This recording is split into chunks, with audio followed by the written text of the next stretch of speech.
ফেরাউন তার স্ত্রীকে কেন হত্যা করেছিল? মূসা আলাইহিস সালাম যখন ফেরাউনকে ইসলামের দাওয়াত দিল, তখন ফেরাউন আল্লাহকে অস্বীকার করল।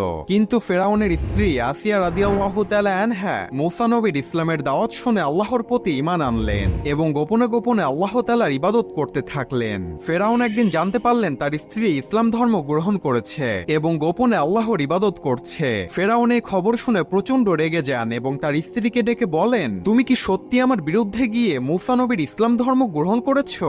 আসিয়া তখন সাহসের সাথে উত্তর দিয়ে বললেন, হ্যাঁ, আমি আল্লাহর উপর ঈমান এনেছি, যিনি সকল কিছুর সৃষ্টিকর্তা। ফেরাউন তখন রাগান্বিত হয়ে তার সৈন্যবাহিনীদেরকে ডেকে তার স্ত্রীর কঠিন শাস্তির ব্যবস্থা করতে বললেন এবং তার স্ত্রীকে নির্মমভাবে হত্যা করা হলো। মৃত্যুর পূর্বে আল্লাহ তাআলা আসিয়া রাদিয়াল্লাহু তাআলা আনহাকে জান্নাতের একটি দৃশ্য দেখালেন, যা দেখে তার মুখ উজ্জ্বল হয়ে গেল এবং সে খুশি মনে মৃত্যুবরণ করলেন। সুবহানাল্লাহ।